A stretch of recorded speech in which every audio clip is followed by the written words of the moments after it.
It's your daily dose of Donna. Welcome to the show. Hey, dosers. It is Thursday, May 4th. May the 4th be with you. Isn't that a thing? That's like a Star Wars reference. Who knew? May the 4th be with you. Yes, that is a thing, right? You guys, that was one thing I could never get into.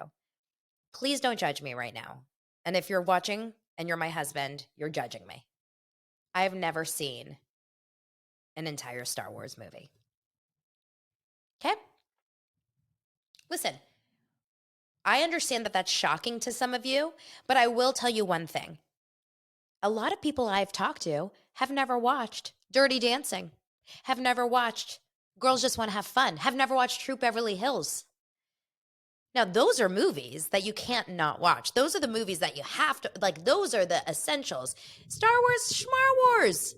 I've done the ride. Okay, so a couple people are agreeing that, Star Wars, never watched them. Okay, I'm judging. Shoot, don't judge me. Okay, welcome to the show. I am Donna Bowling, your host. I am here Monday through Friday, and I host a pop culture reality, celeb gossip, fun daily show. I am having such a nice day today because I'm starting to feel a little better. Still congested, still sneezing, still the whole thing, but I slept. And, thank God for Mucinex. Thank God for Afrin. Thank God for all the vitamins and the vitamin C's and the shots I went to Whole Foods yesterday and I just did a lot of the cayenne pepper and whatever. Grease. Now that's a movie. If you haven't seen Grease, but you know what? I did talk to someone the other day. This is a little random, but I did talk to someone the other day and she said Grease 2 is her favorite movie. I was very surprised by that. Grease 2, not for me. Original Grease. Grease 2 is just not the one. Okay, we can have an entire show about random 80s movies that raised me. When I was a kid, so I was born in 81, and we're such helicopter parents now. We're so on top of our kids about what they watch and what they do and what they see and what they, anxiety and all these other things. And meanwhile, when I was a kid, my mom rented me Porky's. I was like 7 years old and we went to the movie store, like it wasn't even Blockbuster. It was like a local video store. You guys remember those? And I wanted to rent a movie and my mom was like, yeah, why don't you get these? These look fun. And it was Porky's, which if you guys know Porky's, it is like very much not a kid-friendly movie. I think there was cheerleaders in it. I definitely saw Porky's as a kid too. Sarah says, yeah, what? I just remember there was one scene with a bathroom and a hole, and if you know what I mean. Another movie my mom used to rent me all the time was Revenge of the Nerds, which was my favorite movie. Like I watched Revenge of the Nerds. I could quote Revenge of the Nerds.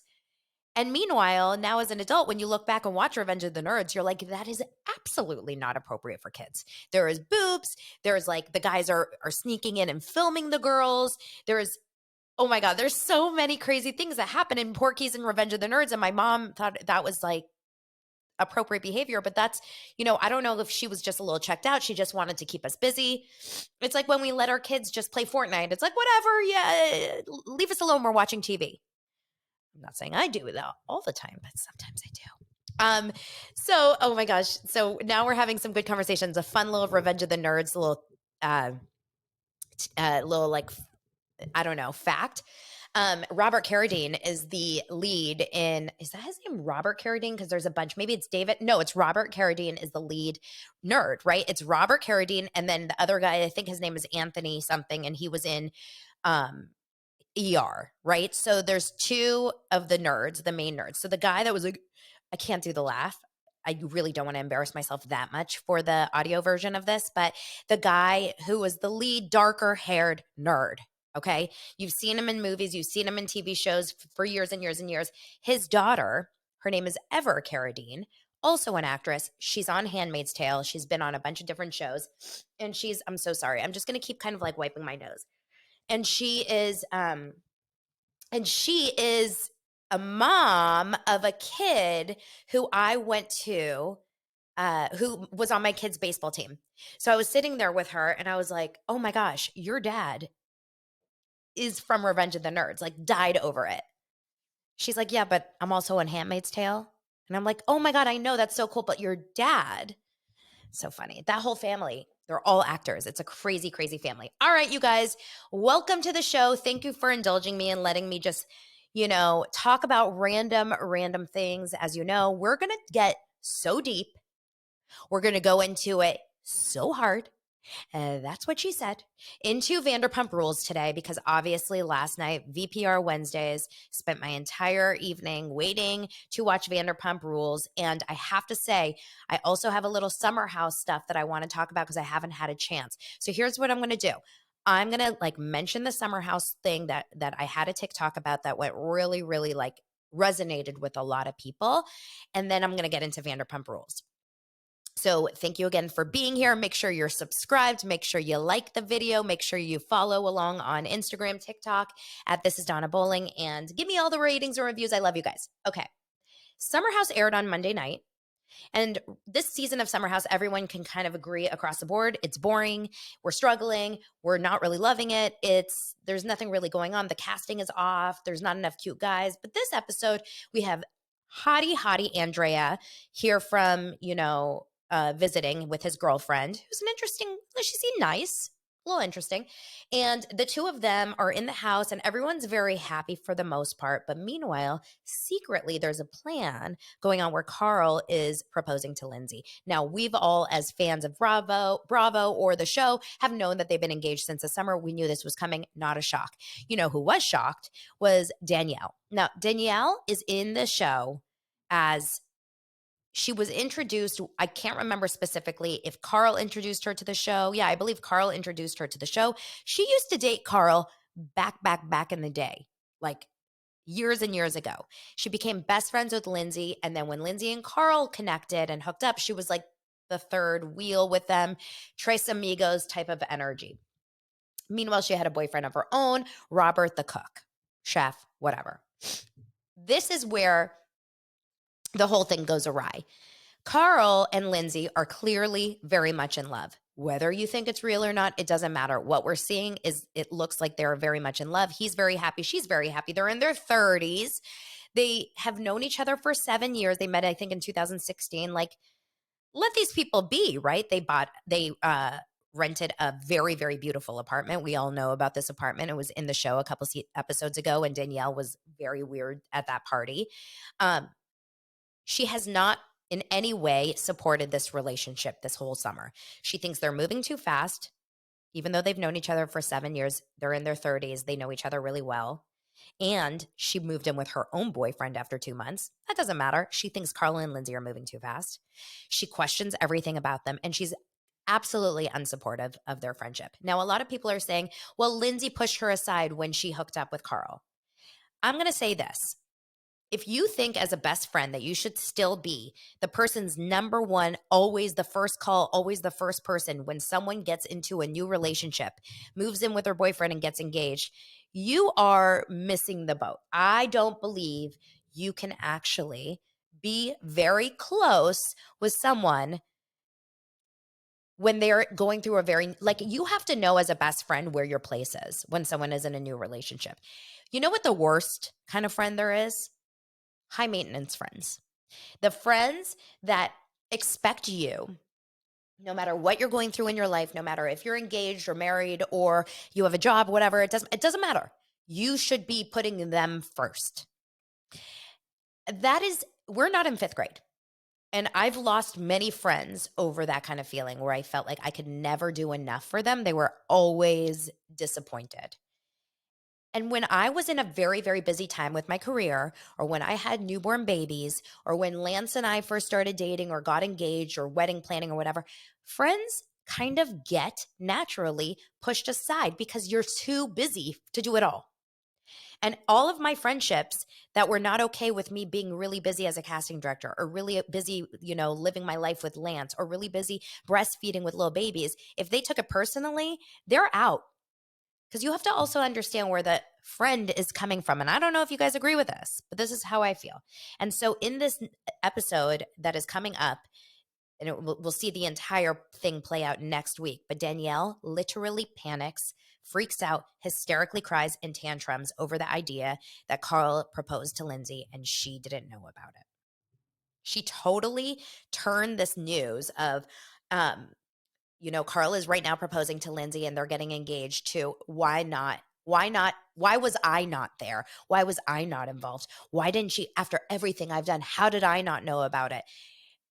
It's shocking to me. And to me, like, if Danielle's not watching this back, dying of cringe, like beyond, because you can never take those moments back. And now it's on camera. And she could have felt all the things. Like, Danielle has a reason and a right to feel like, I feel so left out. And why didn't they ask me? And like, I miss her, or I love her, and I wish I was closer with her when this happened, and I wish I could have been part of it. You could feel all those things, but you better slap a smile on publicly, because that's never going away. Whatever you act in public, and especially on camera now, like, you're always going to be known as the girl that turned someone else's happy news and engagement. You made it about you. Horrible, horrible, horrible. I can't imagine Lindsay can ever be friends with her again after that. How could you ever? And also, she wasn't a fan of the relationship. And also, Carl told Danielle, I am proposing to Lindsay. And Danielle took a pillow. I wish I had my pillow here. It's over there. And went, screamed in her pillow. Why the heck would Carl talk to her and get her involved? He realized she was not pro their relationship. She pissed Lindsay off left and right. Why would Lindsay wouldn't want her to be there. Anyway, whatever. Had to get that off my chest. Let go of high maintenance friendships. Let go of those girls that make everything about them. Let go of those people that yuck your yum. Always. Now, if you are getting engaged or marrying someone who is like, beating you or cheating on you or a liar or a this or a that, then like, speak your mind. You're allowed to be fighting against it. But if you see that your best friend is happy and the guy is a good guy, you close up your mouth, you go to therapy, and you talk to other people off camera. You do not share that publicly. It's a bad look, right? Okay. Vanderpump. Who watched? Let me know if you watched. I'm putting in 12 minutes. We're talking about Vanderpump. Okay. Oh, you guys, I made Lance watch last night. Biggest mistake. Lance, if you're watching this episode or listening to this episode, I'm so sorry. I love you dearly. Big mistake to let you watch it. Here's how I feel about it. I don't like watching any of these reality shows with Lance because it makes me feel anxious, because I know in my mind he doesn't want to be there. He's watching on TikTok. He said, agreed. Big mistake. Listen, Lance enjoyed a Vena CBD. Thank you, Tamra Judge. Tamra sent me some Vena CBD in the mail yesterday to try it. Love you, Tamra. And I will definitely be trying one this weekend. But I know now, knowing from Lance, that an entire one is probably too strong for me. In fact, a half one is probably too strong for me. In fact, I should probably have a quarter. So there was that. And number two, he decides to come into the room to watch the show with a laptop. I mean, are you working during Vanderpump Rules? Vanderpump Rules is a show that I don't even look at my phone. Remember, we've talked about this. All eyes on deck, right? We cannot be multitasking. I make sure that my kids don't come in. Even my dog, the fact that my dog was in there was a little bit of a dicey situation. He said, I'll be quiet about it. I'm like, you're too loud. You're too loud. Then he watches a reel. It's like, stop, Lance. Okay. He decides to watch the episode that felt like I was on drugs. Did anyone else feel like last night's Vanderpump Rules made them feel like they were on an acid trip? Okay, here's why. Let's first talk about this farm. Now, I don't do a full recap on these shows. I am not Watch What Crappens. I love those shows. There's shows that recap scene by scene. I'm just going to pull out some things that were shocking to me.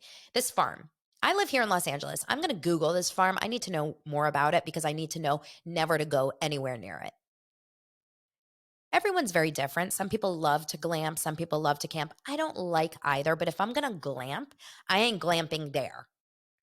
There was nothing to look at. It was just a yurt and a fire and then like a pig. I didn't understand it. It looked like it was like off the side of a road,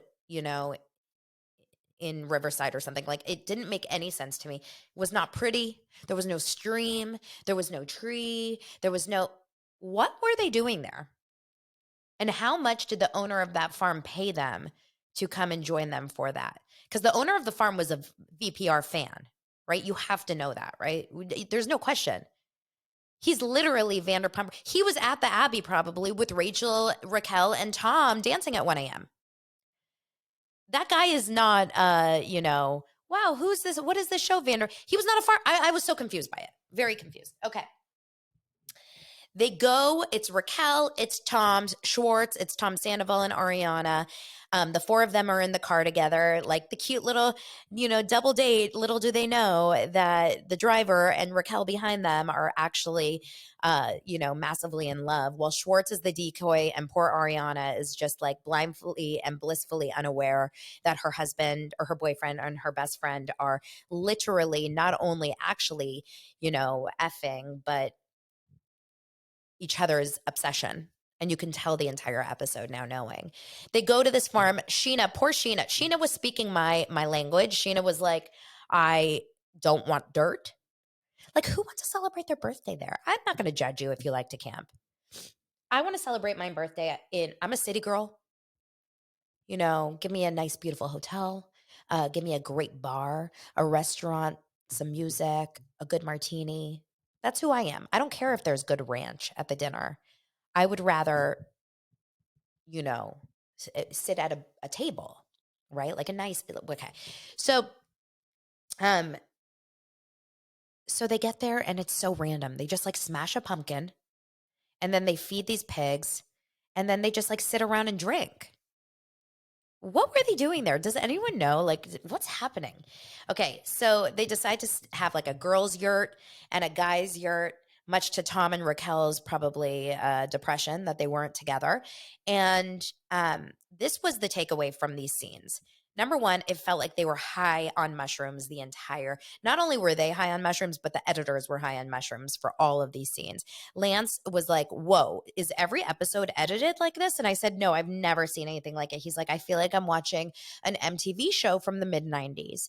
That's what it felt like when you were watching the episodes. Like there was all these really kind of like, it felt like the shots of the pigs were like blurry. I mean, I'm on Mucinex and I'm like, maybe I'm high. Lance was on Vena CBD. I mean, we were all just like, what is happening, including the editors. And that pig was high eating the pumpkins. Like the owner of the farm was definitely high. Something was happening. And Raquel is sitting there and she's talking about how she doesn't, they're sitting there at the meal and Sheena and Ariana are like, and this I always find interesting when someone says something on the, and Lance, you're here on TikTok, so you tell me whenever you hear like a voiceover of a question or a scene, but you don't see the person actually saying it. I always think it's one of those things that happens in post, meaning post production. Like they were saying, Ariana, you have to ask this question. So they make her kind of put it into ADR. So basically, she says, "What's Frankenbite? What does that mean, Frankenbite? Did I miss something?" So she says something along the lines of, so did anything else happen while I was gone? But you don't see her say it, which makes me think they made her say that in ADR because they needed there to be a reason why Raquel was explaining why she wasn't there. Oh, that's what it's called. It's called a Frankenbite, according to Lance. So she says, Raquel was like, well, yeah, we went to the jacuzzi. And this was so weird. Tell me if anyone else thought this was so odd. As she says, we were in the jacuzzi, Ariana says, yeah, like we always do. Why is she saying that? It's almost like someone said, Ariana, they're trying to spin this, that something happened between Raquel and Tom. Can you stand up for Tom? Or maybe Tom Sandoval said something to her. Maybe Tom Sandoval said, I know production. They're trying to spin something. Just get my back. Okay. It was weird. So yes, Donna agrees. That was super weird. Hi, Halbert. May the fourth be with you as well. That's how I started this episode. Yes, it was so weird. So yeah, like we always do, she says. Oh, okay. Do you want to also supervise the next time that your boyfriend and your girlfriend are having sex? It's so odd. Okay, then oh, that is interesting. Yes. Okay, so Dorcarella says this whole episode was so odd. Agree, getting into that right now. And then Liv Bounty says because she was being defensive about Katie supposedly saying they were open. I didn't think about that. I didn't think about the fact that she was maybe being defensive, but yes, this is my takeaway from Ariana on this episode. Has anyone else felt like Ariana's been just MIA this entire season? We know that she had to leave Vegas early because her dog died, and then she was not in the beach episode because her grandma died. So she's been kind of like not really around. And because of that, we haven't really heard her side in everything, but this episode was very Ariana focused. And it really cleared up the idea that Ariana completely was in either denial, probably denial, or defensive, like, I don't care what you say. I don't believe that anything is happening. I'm standing up for my man. So anyway, they have this weird conversation. Sheena's like, Tom, you said that she did sleep over, but you didn't say she slept over. But they did, but you said to Brock, and then you didn't say. You're making it weird. You guys are lying. Tom Schwartz's hands are in his mouth. He's eating his hands off. He's so uncomfortable. So awkward, so uncomfortable. Sandoval keeps covering his face like, no, man, no, dude, no. What? No, what? Dumb and Dumber come back. Beavis and Butthead, the two of them are just on another planet, annoying and like blind leading the blind. They have no idea what they're doing. What's weird about this episode was all the interchanges between what was happening back at home. So this is my thought about this. I think there's a scene that Lala and James are in Lala's office. Stick with me here. There's a scene that Lala and James are in Lala's office, and she's wearing a beanie. You remember this? And James walks in, and they start chatting about the beach, supposedly the day before or like recently. This scene where Lala has this weird aha moment, like Vanessa Lachey moment, where she's now going back and forth and they're doing this weird rewind, fast forward to the bad scene with Ken. Zendaval was in the jacuzzi, and then they're going fast forward, rewind to the scene at Sir when Raquel comes in late, and then fast forward and then rewind, and all of these weird ass edits. And Lala's narrating it because we're now in an episode of Hi Scooby Doo. Like, what was happening there? My gut feeling is that entire scene of Lala and James was filmed 1 month ago, because there is no way that that scene would have happened in the time, because the only reason that we know that Raquel ended up sleeping over there is because it's all produced. And here's my thought and why. Number one, Lala has a beanie on because she has to cover up any difference in hair. Number two, James looks so different. And if you rewatch the show, there's two versions of James. There's James around the beach episode, and then there's James who was on Watch What Happens Live last week. And James who was on Watch What Happens Live last week was a 10. And James at the beach was like a solid 7. And James in the scene with Lala was like 9, 10. And that's because James has bulked up and he looks really good. He's not super skinny. He's not super gaunt. And you can feel and see the difference of the way he looks. And I believe very strongly that he shot that scene with Lala after the fact, in addition to the scene with Ken and Lisa and Katie talking about Zendaval in where Ken was Ozzy Osbourne shuffling in the room. Lisa Zendaval was in the jacuzzi with Raquel. Gotta go. It was bananas. That scene was also definitely shot post to piece it together. When Lala says, yeah, later we're shooting these robe episodes, we're shooting the robes. That's another question I have for you. Christina Kelly. Do we need to see Christina Kelly on our screen anymore? I don't understand. No offense. I just don't see why she is forcing us, why they're forcing Christina Kelly. Now, I guess she needed to promote Heartspring, her company, and it needed to be at Tom Tom, because here's the thing, you guys. This is the thing. That scene of Christina Kelly's, the scene of Christina Kelly's product line at TomTom was the finale episode. It was the original finale episode because it needed to be at TomTom because she needed to have all of the people that were there for a reason. There's no reason that Katie and Lala and Sandoval and Schwartz will ever be together in the same place anymore. Why would James and Raquel be in the same place anymore? It doesn't make sense. It needed to be at TomTom, and it needed to be a Christina Kelly product launch or a Lala or Katie something to connect everyone. And because Christina Kelly hates Tom and Tom. She does. She's not a fan of Schwartz or Sandoval. So it doesn't make any sense why she would choose that place. But it needed to be a place where Lisa was there, where where Katie was there, where Ariana was there, where James and Raquel could have this weird, produced, strange conversation. Meanwhile, Raquel is over there, hooking up with Sandoval and having this conversation with James, like, wow, I can't believe you regret Rochella. Well, duh. Why wouldn't he regret Rochella? Yeah, I thought, well, Lala did have a big, so Sarah is saying, how did Christina Kelly get such a big product placement and how not Lala? Well, Lala does and did in this episode. She has the Give Them Lala. Yeah, the Christina Kelly thing is so weird. It really should have been a Lala product launch because they were shooting the robes and then they should have had the party there. That was a little confusing for me.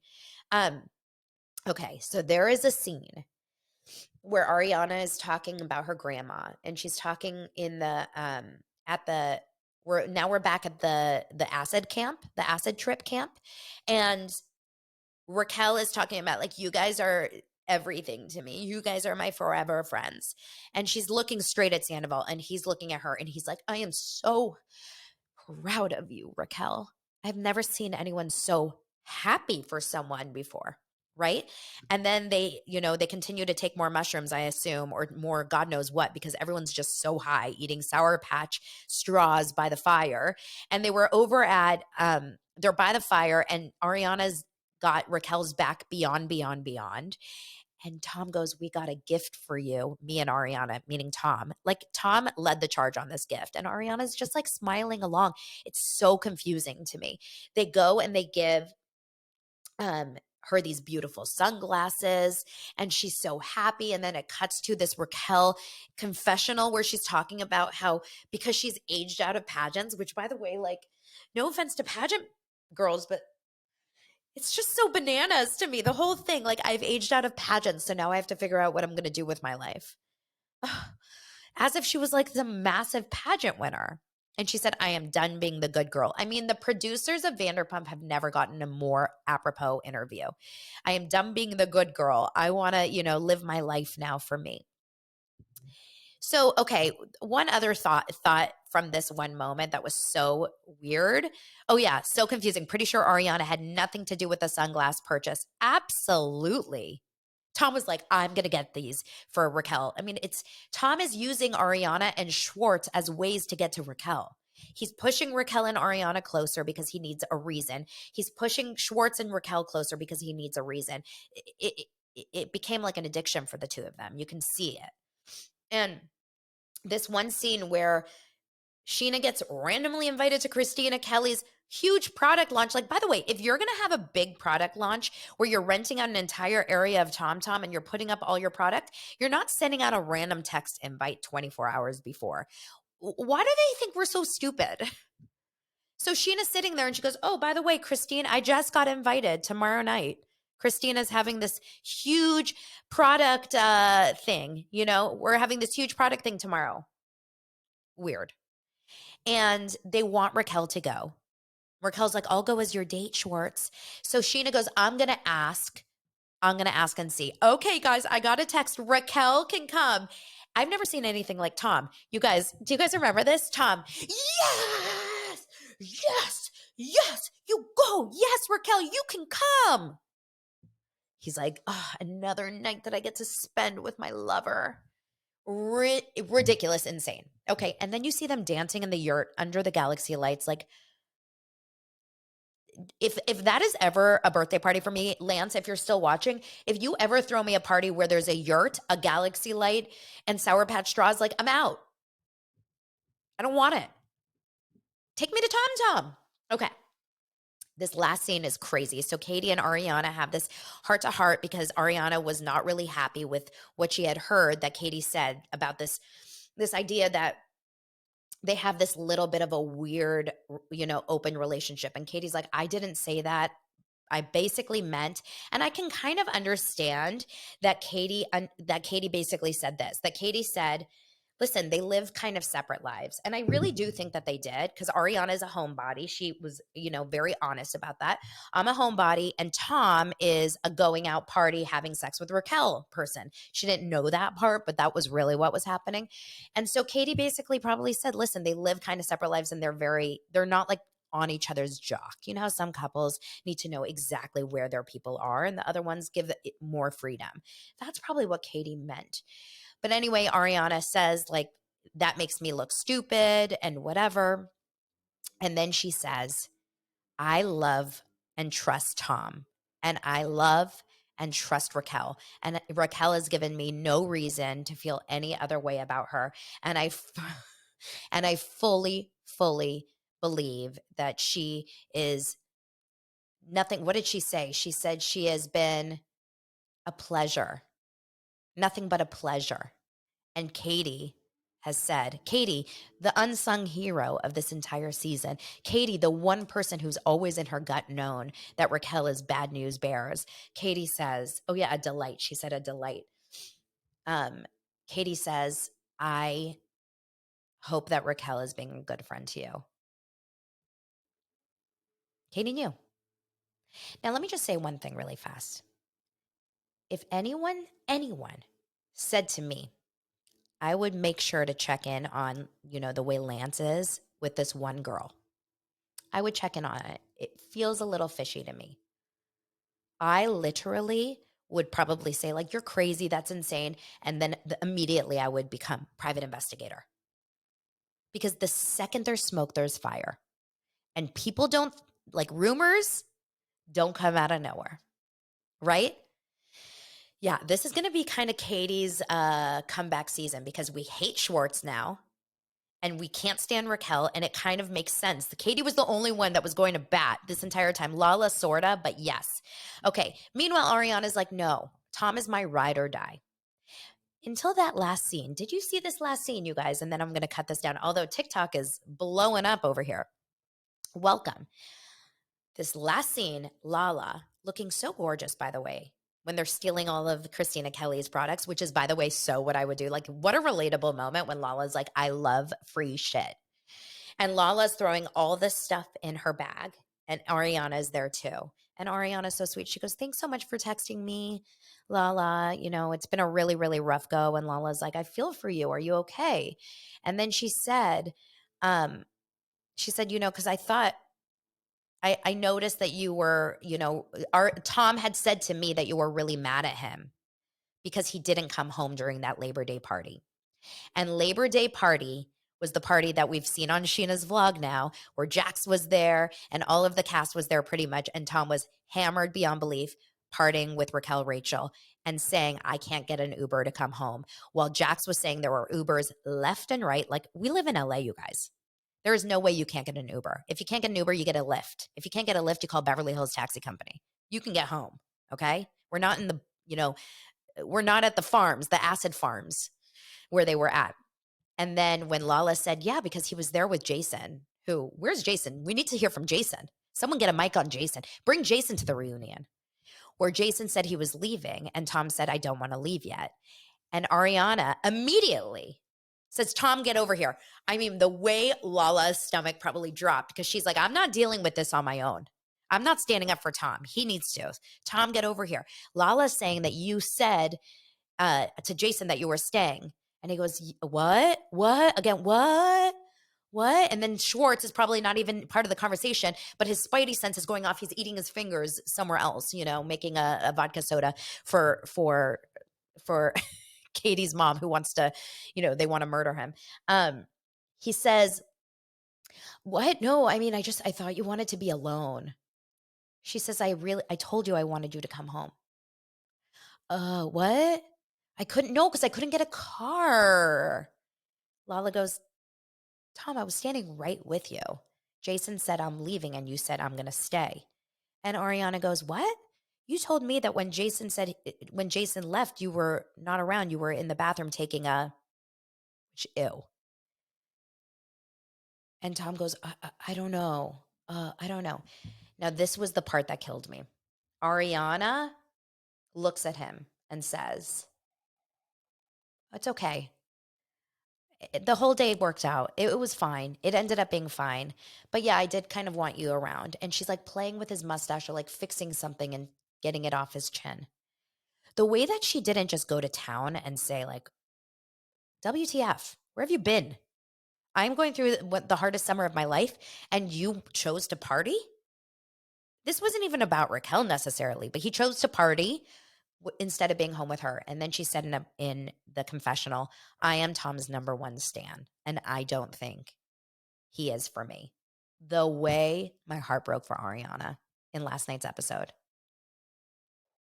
Guys, it is devastating to watch now. Now it's not even fun. It's sad. It's gross. But I will tell you this, and this is not in any way blaming Ariana, but if you are out there right now and someone, including your very close friend, says, I think there is something going on with your husband or your boyfriend, I think that they're having something going on. I don't trust this girl. I worry. Where has he been? This is when you start doing the digging. You don't need to become paranoid and do all the digging prior. But this is when you start doing the digging because people are definitely people don't put that in your head. I have never once had anyone, not once ever in my 12 years, 14 years of being with Lance. I don't even know. Love you, Lance. No idea how many times, how many years we've been together since 2008. Never once has any of my girlfriends ever said, I'm concerned. There's something I felt. There's a vibe I saw. Never once. But if they did, you best be sure I'm checking it out. Because you know who doesn't mess with you are your best friends. Not your fake friends, but your besties. She didn't want it. Okay, so some comments on TikTok. Welcome, by the way, everyone on TikTok. I've got 125 people here live on TikTok. I have a podcast called Daily Dose of Donna. If you're new here, I'm here Monday through Friday. I talk reality, pop culture, all the fun things. Okay, some of the comments. People will hate me, but you lose them how you get them. 100%. Not in all cases, but in a lot of cases. You know who shocked me? Leanne Rimes and Eddie Cibrian. Still looking pretty happy. We'll see how that goes. She didn't want to dig. I'm saying she was just so complacent at that point. Yeah, she acted like Lala bringing it up was the issue. Lala was just trying to be a good friend. I look like Candace Cameron. Have heard that before. I look like Candace Cameron. I look like Dorit. I look like Jackie from Real Houses of New Jersey. Those are my three spirit animals. Tom is looking haggard. I said about it yesterday, and I said that Jack said in his podcast that whenever he thinks of Tom, he thinks of the smell of cigarettes, Red Bull, and coffee. And that's all I can think about when I think about Tom. He looks like he smells bad. He has a snow problem. Well, I'll tell you, he has a Raquel problem. That's for sure. So we have 2 more episodes. And these next 2 episodes were the added on additional episodes, meaning it doesn't mean that, like, they've definitely re-edited these last few episodes. So it's not like we're seeing completely new footage. I'm sure they're going to film some stuff. Like, we know the scenes between Ariana and Lala are going to be in these last couple of episodes. And those were shot, not Ariana and Lala, Ariana and Raquel. And those were shot prior to Scandival. So they're going to be mixing things in. But you guys, it's good. It's crazy. Tom, if he has to rewatch these episodes, I would never feel worse and disgusting as a person. Raquel is diabolical. If anyone ever trusts Raquel as a friend or as a boyfriend or as a husband or as a whatever, like, you're screwed. Like, it's someone that can lie that easily to your face, to the cameras over and over and over and over and over. See, Tom is actually a bad liar. Raquel's a good liar. That's the craziest, scariest part here. Raquel is a good liar. Tom is a horrible liar. And Schwartz, don't even get me started. He has no hands anymore. He's bitten to the nubs. Okay, you guys, thank you so much for being here. I absolutely love doing the show Monday through Friday. Thank you for the subscribes, the follows. Make sure to keep following along. I've got some really fun things coming up. And I hope you have an amazing Thursday. See you tomorrow for Friday.